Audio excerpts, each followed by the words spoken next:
कोई बात नहीं करेगा उनसे। वो औरत मर चुकी हमारे लिए। कोई बात तो क्या, उनकी बात भी नहीं करेगा। उस औरत की वजह से 20 सालों तक दादी रोते हुए आई है। तू क्या चाहता है? उस औरत की वजह से 20 सालों तक और रोए? उस औरत जैसी सेल्फिश गोल्ड डिगर अपने आप को प्यार करने वाली मां से अच्छा ना अनाथ होना बेटर है।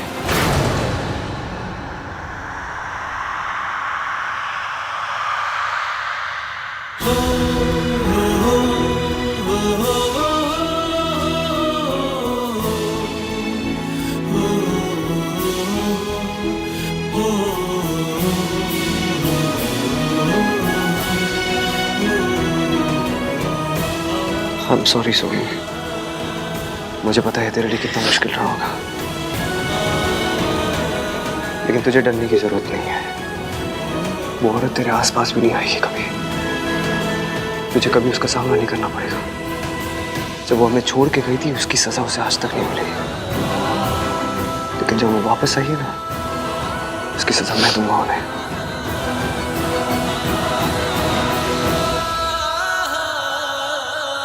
फरहान, वो आपकी इश्की,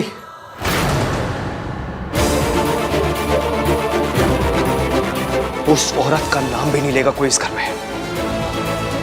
अंडरस्टैंड?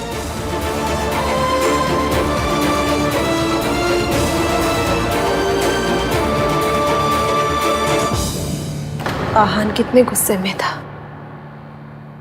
काश उसे सब सच पता होता। जिस हालत में भाभी थी ना, उस हालत में कोई भी औरत क्या कर लेती। गलती सावित्री भाभी की नहीं थी। भाई साहब इतनी बेरहमी से पेश आते थे कि भाभी को सब छोड़ के जाना ही पड़ा। गलती तो आहान और सोनू की भी नहीं थी, लेकिन कीमत उन्हें भी चुकानी पड़ी ना। माता रानी करे मम्मी जी दोनों बच्चों को सब सच बता दे। नहीं रितु, इसके बारे में बोलना तो दूर की बात है, सोचना भी मत। तुम अच्छी तरह से जानती हो कि माँ वीर भैया से कितना प्यार करती थी। हाँ तो क्या हुआ, हर माँ अपने बच्चों से प्यार करती है। सावित्री भाभी भी सोनू और आहान से बहुत प्यार करती है,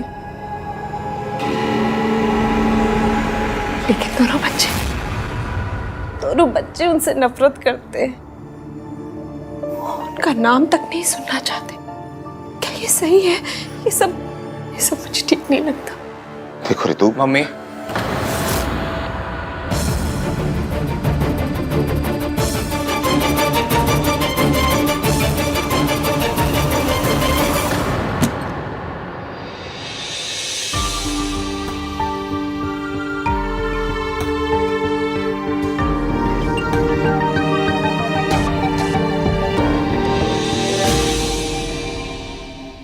एटीएम आप ठीक तो है? Excuse me.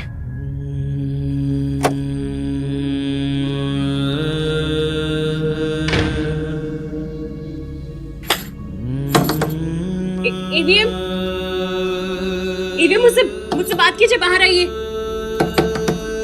एवीएम,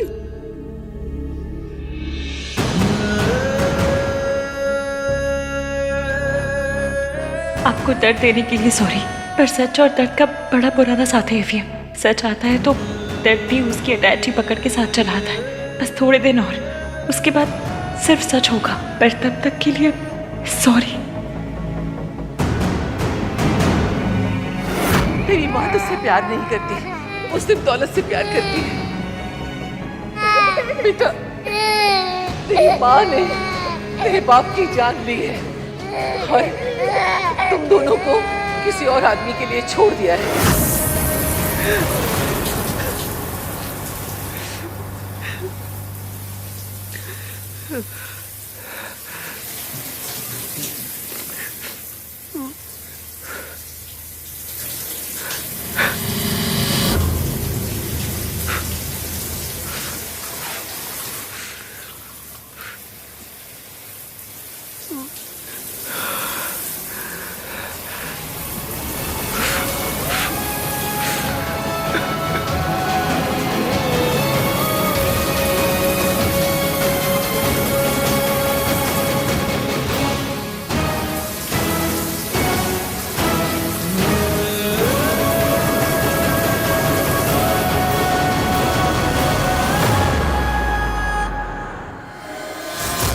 वो कपड़े, हाँ वो कपड़े आ जाएंगे कल, मैं आयरन करके रखवा दूंगी। ठीक है, हम बाद में बात करते हैं ना। आप लोगों को लगता है कि मैं आइडियट हूँ? आप लोग प्रिटेंड करोगे कि सब नॉर्मल है और मैं मान लूंगा। आप लोग आन भाई की मॉम के बारे में बात कर रहे थे ना, तो मुझे देख के चुप क्यों हो गए? मम्मी, पापा, कुछ है क्या आप लोग जो मुझसे छुपा रहे हो? अगर आप हमसे कुछ छुपा रहे हैं तो प्लीज प्लीज से इट। अब हम बच्चे नहीं हैं। वी डिजर्व टू नो कि पूरी बात क्या है। कोई बात नहीं है कार्तिक, तो इसमें अपना दिमाग मत लगा। अब एक्स्ट्रा दिमाग है तो पापा क्या करूं? जिस तरह से वो वापस आई हैं, जिस प्लानिंग के साथ वो वापस आई, इट्स ऑब्वियस वो भाई और सोनू की लाइफ का पार्ट होना चाहती हैं। कार्तिक, ऋतु, उससे कोई फर्क नहीं पड़ता कि वो क्या चाहते हैं क्या नहीं। आहान नहीं चाहता कि वो उनकी लाइफ का पार्ट बने, बस बात खत्म।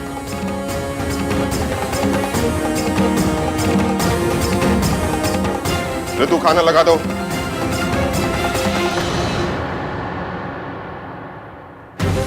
ऐसे कैसे खत्म? कुछ तो प्रॉब्लम है। बार बार ऐसा क्यों लग रहा है कि बड़े हमसे कुछ छुपा रहे हैं?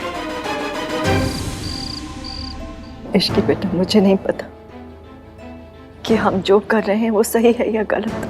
मैंने जाने अनजाने में मेरे बच्चे को बहुत दर्द दिया है और अब फिर उन्हें तकलीफ दे रही हूँ। कैसे है वो दोनों? बहुत दुखी है, पर आंटी जी ये तो होना ही था। आपको और उन्हें एक होना है तो इस दर्द से तो गुजरना ही पड़ेगा। सब मेरी वजह से हो रहा है। आहान को कितनी तकलीफ हो रही है, उसका दिल फिर से टूट गया मेरी वजह से। आंटी जी आपको पता है, एक बार बचपन में ना मुझे फ्रैक्चर हो गया था, तो डॉक्टर अंकल ने कहा था कि हड्डी जब टूट के जुड़ती है ना तो पहले से ज्यादा मजबूत होती है। मेरा लाइफ का एक्सपीरियंस है कि दिल के साथ भी ना सेम टू सेम सीन होता है। जब टूट के जुड़ता है तो पहले से ज्यादा स्ट्रांग हो जाता है। आप देखना, आपके और एवीएम के साथ भी ना सेम टू सेम होगा। दोनों के दिल टूटे हैं, फिर अब जब जोड़ेंगे ना तो पहले से इतने ज्यादा पक्के होके जुड़ेंगे कि मैं क्या बताऊं। इतने पक्के कि दादी अपनी फुल ट्राई भी मारेंगी ना तो भी आपको तोड़ नहीं पाएंगी। भगवान करे ऐसा ही हो। मम्मी जी बहुत खतरनाक है, वो पलट के पार जरूर करेंगी। अपना ख्याल रखना।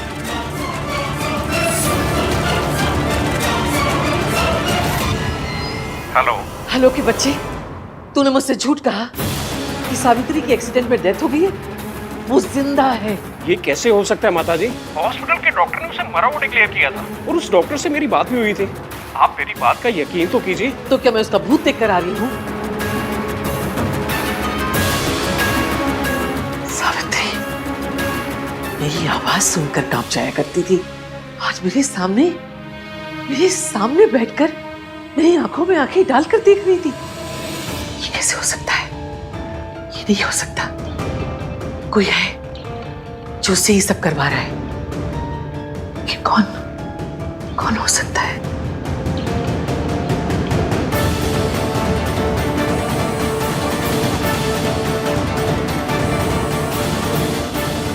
हेलो। मुर्दे नहीं लौटा करते हैं, लेकिन सावित्री लौट आई है। वो जिंदा है। पता करो वो जिंदा कैसे है। सावित्री रईस होने का ड्रामा कर रही है या उससे ये ड्रामा कोई करवा रहा है? कौन है? क्योंकि सावित्री तो कठपुतली है। पता करो इस कठपुतली की डोर किसके हाथ में है। मुझे चाहे जमीन आसमान एक करना पड़े करूंगी, लेकिन सावित्री तुझे इस घर में वापस नहीं आने दूंगी। एक बार तूने मेरे घर को तबाह किया है, अब दोबारा तबाही का मौका नहीं दूंगी तुझे।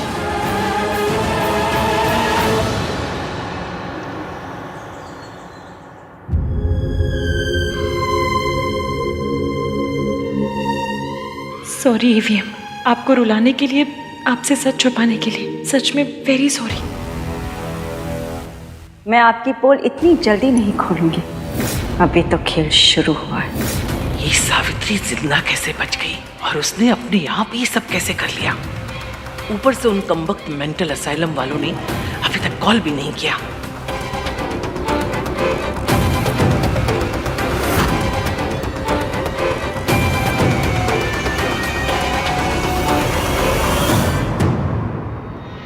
लगता है सब लोग अपने ही कमरे में हैं। अभी तक नाश्ते के लिए कोई तैयार नहीं हुआ है। मैं एक काम करती हूँ, जल्दी से मेंटल असाइलम जाती हूँ और पता करती हूँ उन लोगों ने सावित्री के बारे में क्या पता किया है।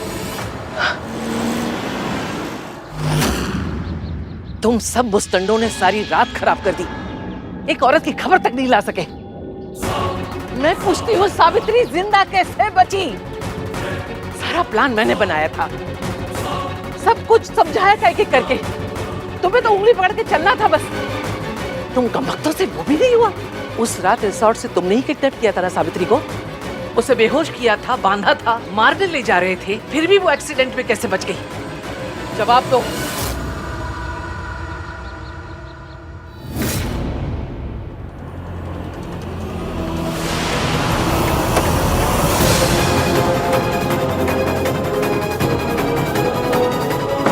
दादी इस टाइम कौन सी जॉगिंग करने जा रही हैं?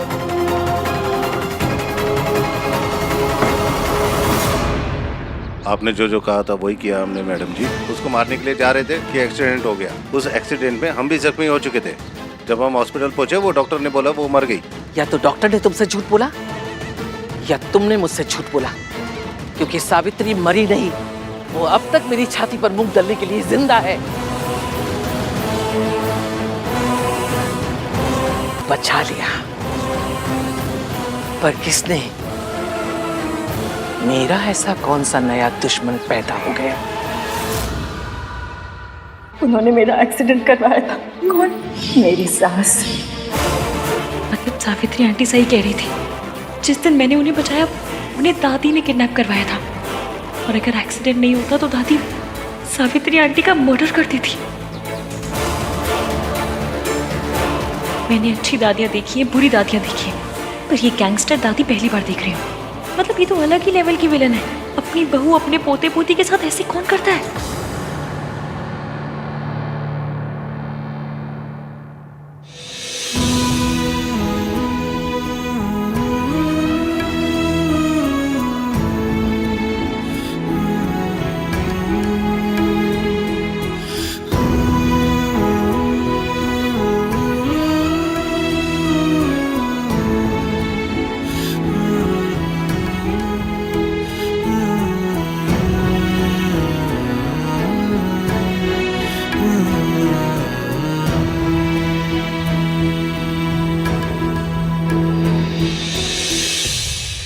सॉरी, कल मैंने गुस्से में तुझे बहुत कुछ बोल दिया। भूल गया कि तेरे लिए भी कितना मुश्किल रहा होगा। लेकिन मैं बिल्कुल ठीक हूँ भैया, आई एम फाइन। भाई आप टेंशन मत लो, सल्ला आंटी के साथ रहती है ये। उनके साथ रहना मतलब कि बालू के साथ केफ शेयर करना। अब जब बालू के साथ केफ शेयर कर सकती है वो दुनिया कोई भी दुख सह सकती है ना। शट अप छिपे। अब ऐसा है गाइस कि जो भी है जैसा भी है तीनों मिलकर देख लेंगे ना। और अब तो हमारे साथ रिस्की इश्की भाभी भी है। हाँ, और जहाँ भाभी होती है ना वहाँ कोई साथ नहीं रह सकता। अब पता है अगर हमारे घर पंकज जी भी आ जाए ना तो वो भी उदास नहीं रह पाएंगे। छी, तूने कितना गंदा जोक मारा। भाई स्माइल किया ना। वैसे इश्की है का सुबह से दिखी भी नहीं। और शायद से नीचे होगी, है ना? दादी की सेवा कर रही होगी।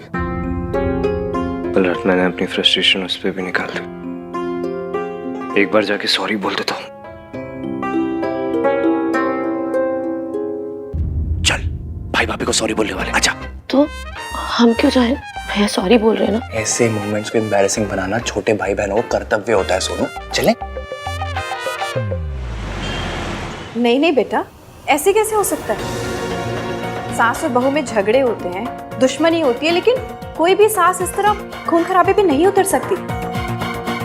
और आंटी जी चाहे कैसी भी हो, अपनी फैमिली से बहुत प्यार करती है वो। नहीं, मम्मी जी अपनी फैमिली से नहीं, सिर्फ खुद से प्यार करती हैं।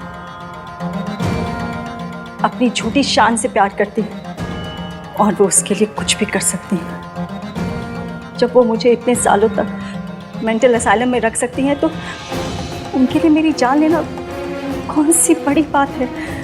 और दादी आज तक अकेले खेल खेलती आई है, और आज पहली बार किसी ने सामने से चाल चली है। इसलिए दादी के ब्रेक फेल हो गए, नींदें उड़ गई, बौखला गई, उनकी रोडों पे मेट्रो चल गई है, कमजोर पड़ गई है। बस यही सोच रही है कि सावित्री आंटी बच कैसे गई। इस बार भी उन्हें मुझ पर ही शक हुआ होगा। अहान के पापा का दोस्त होते हुए भी मैंने कई बार सावित्री को उसकी मार से बचाया था। इस बार तो उनका इल्ज़ाम बिल्कुल सच में बदल गया, क्योंकि बच्चे तो यही सोचते हैं कि मैंने उनके बाप को धोखा आपके लिए दिया है। आंटी जी अपने बच्चों की जिंदगी में आए बिना आप उन्हें सच नहीं बता सकती थी, और ये झूठ बोले बिना आप उनकी जिंदगी में नहीं आ सकती थी। अब आ गई है तो बस सब सही हो जाएगा। ईवीएम के लिए दादी की हर बात सच है, इसलिए अब हमें दादी के मुंह से उनका सच उगलवाना होगा। उन्हें इतना कमजोर करना होगा कि दादी खुद अपने मुंह से अपना सच बोलते हैं। इश्की बिल्कुल ठीक कह रही है। इतने साल असाइलम के टाइम मुझे पता ही नहीं चला कि तुम कहाँ गायब हो गई थी सावित्री। अब हम सब हैं एक साथ, दादी का सच सामने ला के रहेंगे।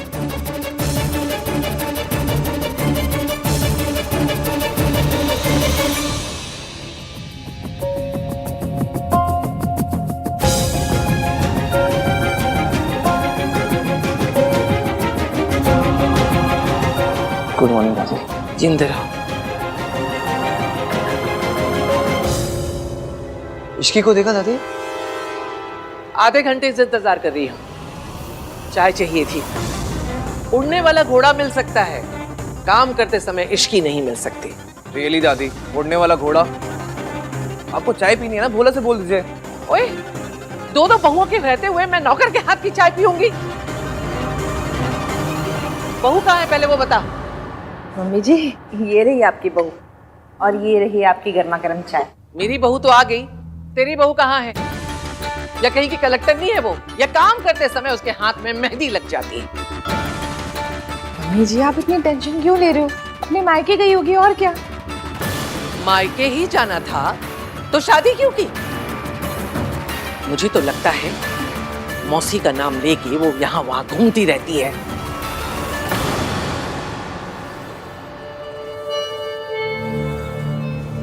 कहा हो इश्की, मैंने कहा था मुझे बताए बिना मत जाया करो।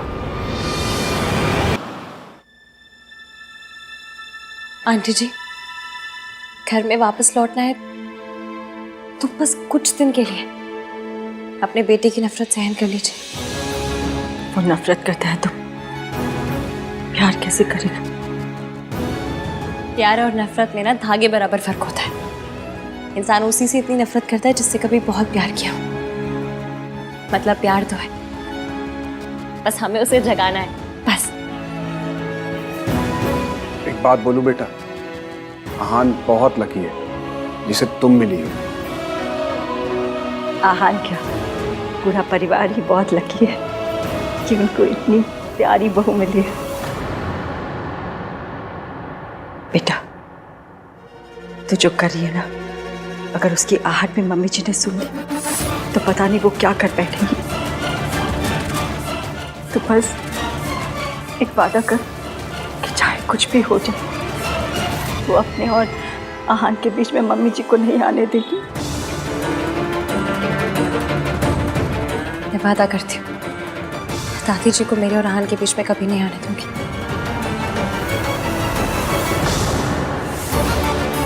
सियाप्पा, मैं तो फिर बिना ईवीएम को बताया आई हूँ। मैं चलती हूँ, ईवीएम वेट कर रहे होंगे मेरा। Bye bye. बहू कहाँ है पहले वो बता। मम्मी जी, आप इतनी टेंशन क्यों ले रहे हो? अपने मायके गई होगी और क्या। मायके ही जाना था तो शादी क्यों की? मुझे तो लगता है मौसी का नाम लेके वो यहाँ वहां घूमती रहती है। दादी, आपको हर बात पे ओवर रिएक्ट करना होता है ना। अब घर में क्या कर रही हो? टीवी सीरियल्स में काम कर लो ना। हर बात पे धुमता ना ना ना ना ना ना वाले रिएक्शंस देते हो। At least get paid for it ना। चुप रह खोते। एक बात क्या पूछ ली, सबके पेट पे मरोड़े उठने लगी है। तू भी सुना ले आके, तू वहां क्यों खड़ा है? यही दिन देखने के लिए तो बाकी रह गया था मेरे लिए। दादी इसकी किसी इंपॉर्टेंट काम से गई होगी, आ जाएगी। वो आएगी तो आप पूछ लेना ना उससे, आपका हक बनता है, कोई रोकेगा नहीं आपको। क्या बोल रहा है?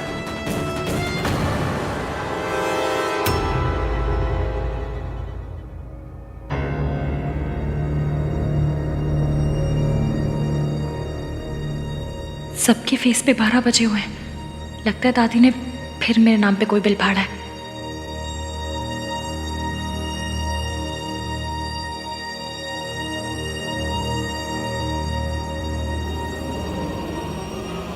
कहाँ गई थी महारानी जी की सवारी? सुबह गई थी या रात को घर पर लौटी ही नहीं? क्या हुआ? जबान टपक गई रास्ते में? बोलना, देखना ही पलट के जवाब देगी। ये मॉडर्न है ना? सालों पहले एक मॉडर्न आई थी, तब भी यही रोना मचा था।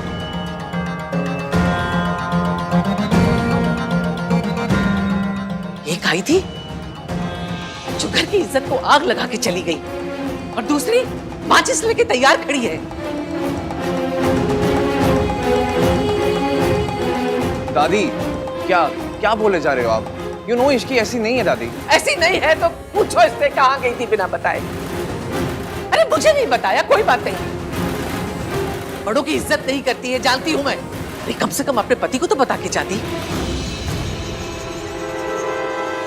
बताया तो था तुमने मुझे।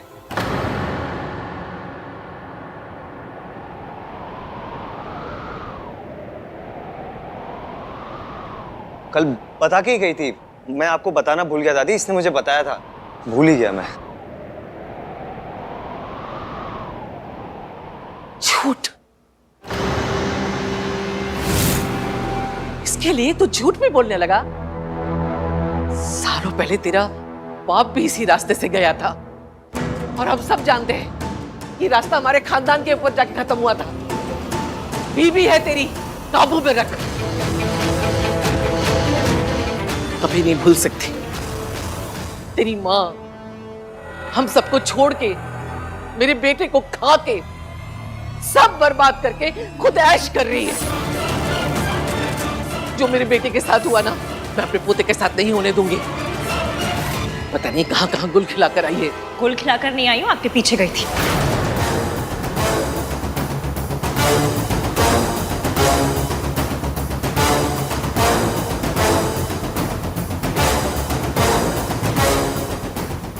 हाय रब्बा, क्या बोल गई?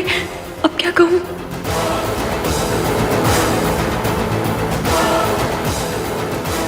मैं सुबह सुबह पानी पीने किचन में आई तो मैंने देखा दादी जी कहीं बाहर जा रही थी। जिस घर में सबसे ज्यादा चिंता दादी की लगी रहती। सब सो रहे थे तो मुझे नहीं समझ में आया कि मैं सबको उठाऊं या क्या करूं। दादी को रोकती तो वो नाराज हो जाती, इसलिए मैं इनके पीछे चली गई, ताकि रब ना करे अगर रास्ते में इनकी तबीयत खराब हो गई, कुछ ऊंच नीच हो गई, तो मैं कम से कम हेल्प तो कर सकूं।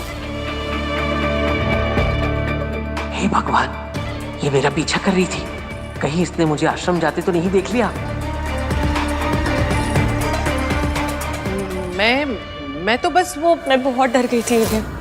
मुझे लगा कि दादी अपने साथ कुछ कर ना ले। होता है इस उम्र में, ओवर इमोशनल हो जाते हैं, दिमाग भी आना पौना काम करता है ना। मैं जानती हूँ आप दादी से कितना प्यार करते हैं। अगर इन्हें कुछ हो जाता तो मैं आपको क्या मुंह दिखाती। इसलिए बस इनके पीछे चल पड़ी। बताइए क्या गलत किया मैंने? दादी इस घर की जान है, और इस घर की जान जा रही होगी तो मैं चुपचाप बैठे बैठे देखती रहूं सिर्फ? इतनी बुरी बहू नहीं हूं मैं।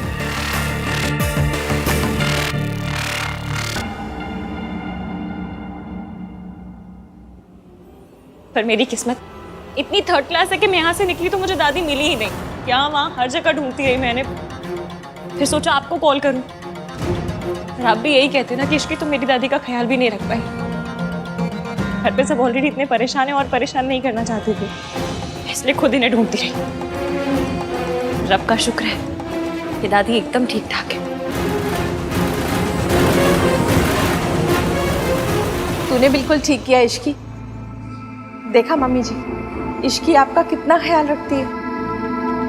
आपकी हेल्प करने गई थी दादी, और आपने तानों की मशीन गन इसी की तरफ घुमा दी। एवियम, आई एम रियली सॉरी, पर मुझे लगा मैं अकेले कर लूंगी, पर मैं हमारी दादी का ख्याल नहीं रख पाई। इश्की, तुमने ट्राई किया ना, उतना ही बहुत है।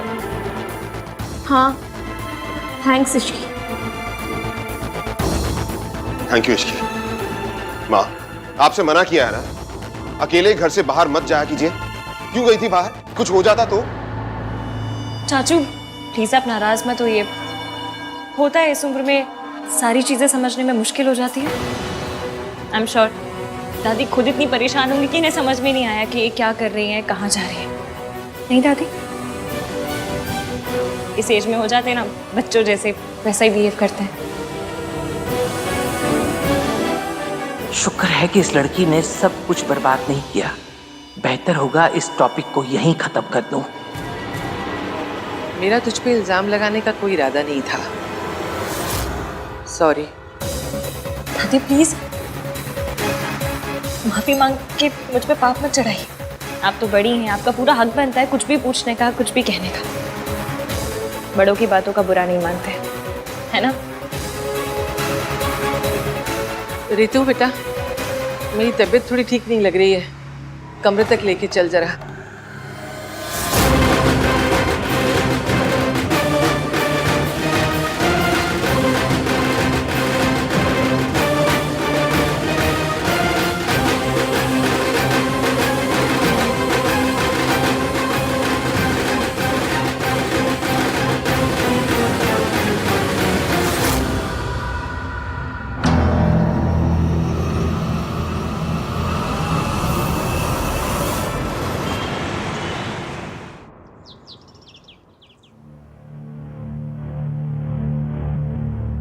देख लिया हान की माँ, इससे गिरी हुई औरत ना मैंने सारी जिंदगी में नहीं देखी। अरे ये खानदान ही ऐसा है, अजीब अजीब बहुओं को चुन के लेकर आते हैं। मुझे तो ना हमेशा से ये लगता था कि माँ का कुछ तो असर ना बेटी पे आया ही होगा। हाँ मॉम प्लीज, बोलने से पहले सोचा तो कीजिए। आप सोनू की मॉम के बारे में बात कर रही हैं, उसे कितना बुरा लगेगा। अरे तो लगना ही चाहिए, जिसकी माँ ऐसी हो ना उसकी गर्दन तो सारी जिंदगी झुकी ही रहनी चाहिए। अरे ये खानदान से रिश्ता करने से तो अच्छा होता हम अपनी इज्जत पे ना खुद ही मिट्टी का तेल छिड़क के आग लगा देते। इस खानदान ने ना हमारी इज्जत के टोटे टोटे कर दिए। मॉम, ये खानदान के इज्जत के टोटे टोटे ना आपने खुद किए हैं। अगर कॉन्ट्रैक्ट साइन करके आनंद भैया को हायर कर लिया होता ना तो ये सब होता ही नहीं। ना आपको अपना खून जलाना पड़ता और ना ही उस फैमिली को अपना सबसे बड़ा दर्द फिर से दोहराना पड़ता। लो जी, मेरी बहू की माँ गैर मर्द के साथ अय्याशी करे और मेरा बेटा उसे छोड़ के मुझ पे अटैक करे, बस यही दिन बाकी रह गया था। हे भगवान, उठा ले मुझे,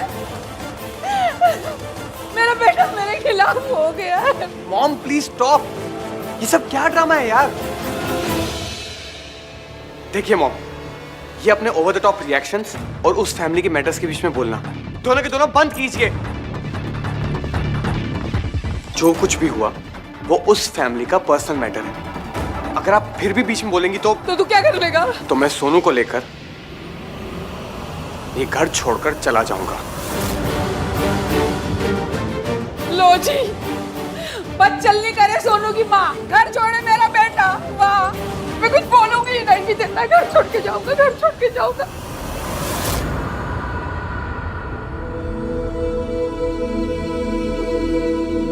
राज,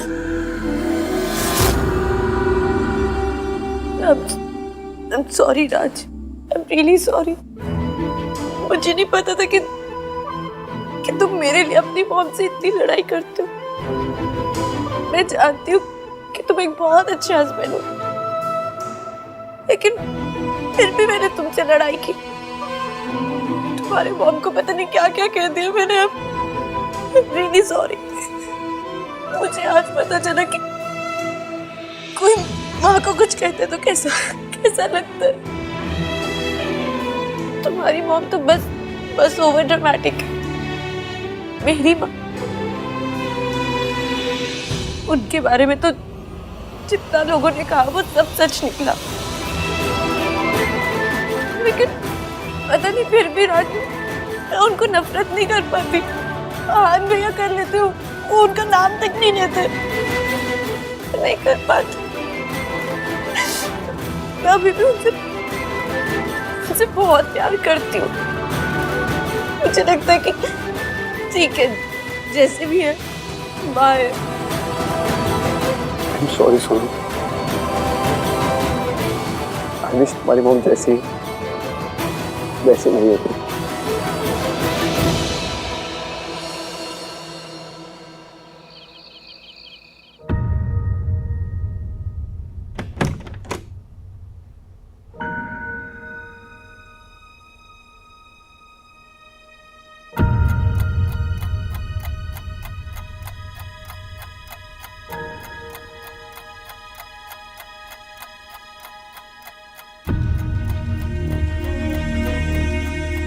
मम्मी प्लीज देख लेना कि ईवीएम सही से सोए।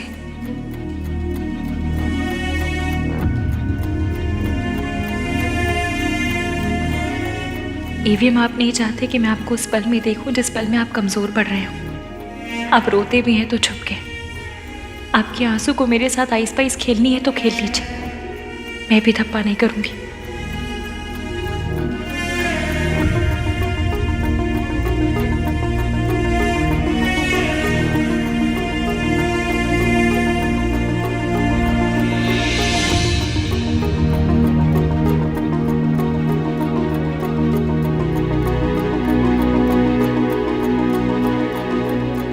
Thank you.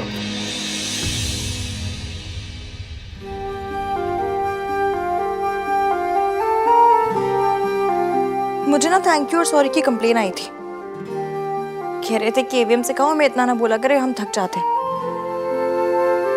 और पॉइंट भी है ना, अगर यही दो शब्द बोलने थे तो इतनी हाई फाई इंग्लिश सीखने का क्या फायदा हुआ। इसलिए अपने सॉरी और थैंक यू के एफडी करवा लीजिए, ताकि दूसरे शब्दों को तो मौका मिले। उनका भी मन करता होगा कि ईवीएम के मुंह पे चढ़े हम। और अगर फिर भी चैन ना पड़े ना, तो सॉरी और थैंक यू का मंथली पास बनवा लीजिए। क्रेजी। क्रेजी नहीं होती तो पहले आप जैसे सड़ू से प्यार नहीं करती, और फिर उस सड़ू को उसकी मम्मी से मिलवाने के लिए इतना सब कुछ नहीं करती।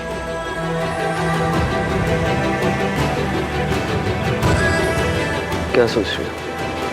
बस यही सोच रही हूँ कि आपको ऐसा क्यों लगता है कि लड़कियां हमेशा स्ट्रांग होनी चाहिए। मतलब अगर थोड़े बहुत इमोशंस दिखा भी दिए, थोड़ा सा रो भी दिए तो क्या हो जाएगा, आपकी माचो वाली इमेज पे डेंट हो जाएगा। इमोशंस ही हैं, कोई अरेंज मैरिज के रिश्ते नहीं जो जेंडर देख कर आएंगे।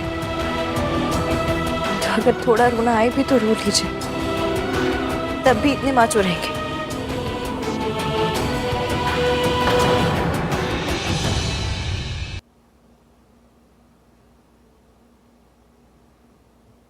हम हार जीत दुख सुख सब में पार्टनर्स हैं। तो अगर अगली बार अपना दुख मुझसे छुपाया ना, तो मम्मी कसम सॉलिड वाली लड़ाई हो जाएगी। तो पता नहीं ये बॉयज ने अपनी इमेज का इतना लोड क्यों ले लिया। ये कहाँ लिखा है कि लड़कियां पिक्चर देखकर भी रो सकती हैं, लेकिन लड़के लाइफ में प्रॉब्लम हो तो भी नहीं रो सकते। किसने बनाया किसने ये रूल, और जिसने भी बनाया उसके रूल की ऐसी कम तैसी, कोई जरूरत नहीं ऐसे रूल मानने की। और अगर आपने माना ना तो देख लेना बस, फिर आए पड़े अपना दुख छुपाने वाले मुझसे। मुझे ऐसा लगता है जैसे मुझ में ऐसी कोई प्रॉब्लम है जो आप मुझसे अपनी फीलिंग शेयर नहीं कर पाते। तुम्हें कोई प्रॉब्लम नहीं है, प्रॉब्लम मुझ में इश्क की। मैं शेयर नहीं कर पाता अपनी फीलिंग। पर अब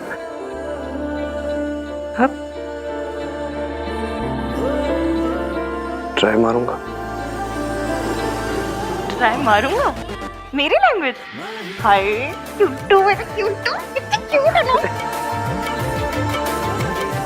इसकी बस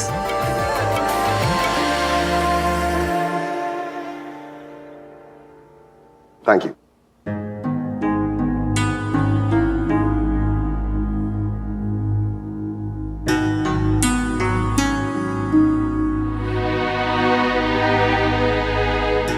तू क्या सोच रहा रहे हो?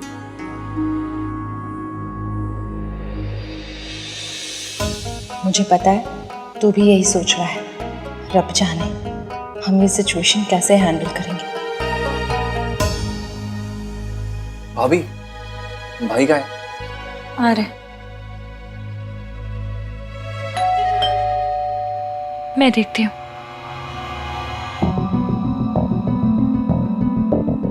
क्या है? एवीएम के नाम से आया है क्या? पता नहीं, सील बंद है। खोल के देखो। हाँ, आपने परमिशन दे दी, आहान से तो पूछ लो। खोलो उसे। वैसे भी आहान तुझे किसी काम के लिए मना कहाँ करता है। बात तो सही है आपकी। आहान, ये आपके लिए है। खोलो। आप ही खोलिए। कोई पेपर्स है?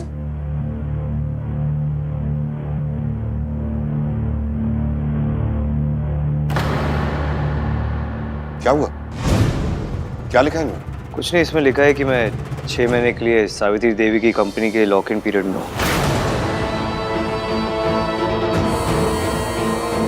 मतलब 6 महीने के लिए मुझे उसके लिए काम करना होगा, और अगर ऐसा मैंने नहीं किया तो वो कॉन्ट्रैक्ट भी विड्रॉ कर लेंगे और केस भी कर देंगे मेरे अगेंस्ट। मतलब 6 महीने के लिए मुझे उस औरत का गुलाम बन के रहना पड़ेगा।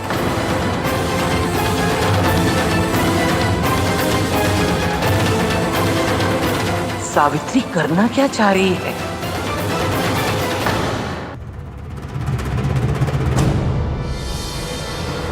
मम्मी प्लीज थोड़ा साथ दे दो ना। मैं जो कर रही हूँ वो अभी ईवीएम को गलत लग रहा है, पर आपको भी पता है कि ये गलत नहीं है। मैं अपनी मम्मी से नहीं मिल सकी, पर ईवीएम को उसकी मम्मी से मिलवा कर रहूंगी। और दादी कितनी बड़ी विलेन है ये भी एक्सपोज करके रहूंगी। प्लीज हेल्प करना मम्मी। इस दुनिया में कोई पेपर नहीं है जो मुझे उस औरत का गुलाम बनने पर मजबूर करते हैं। To hell with this contract. उस औरत को लग रहा है कि वो जीत गई है। वो कभी नहीं जीत सकती। मैं कभी नहीं हार सकता। भाई आप इतना गुस्सा क्यों कर रहे हो?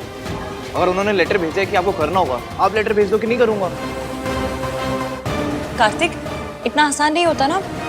कॉन्ट्रैक्ट में लिखा है कि आहान को उनके साथ 6 महीने तक काम करना पड़ेगा। I don't care about contract Ishki. तुम जानती हो, वो औरत ना सिर्फ धोखा देना जानती है, धोखा देने की आदत है उस औरत को। पापा को छोड़ना चाहती थी तो धोखा दिया, अब मेरे पास आना चाहती है तो धोखा दे रही है। जस्ट इमेजिन इश्की, एक औरत किसी पैसे वाले के लिए अपने हस्बैंड, अपने बच्चों, अपनी फैमिली को छोड़ के चली जाती है। क्या इंसान होगी ना वो? वो उनके साथ जो थे वो वही, हाँ, वही बंदे थे।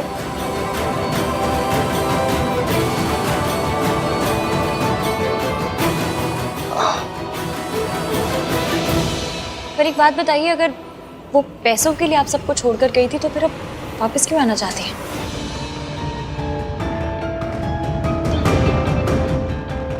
अगर उन्हें पैसों का इतना ही लालच था तो आपकी कंपनी को बचाने की कोशिश क्यों कर रही है? ऐसा तो नहीं हुआ होगा कि उनके पैसे खत्म हो गए तो वापस आ गई हो? देखने में तो लग रहा था कि वो लोग बड़े हाई फाई, बहुत ही रईस लोग हैं।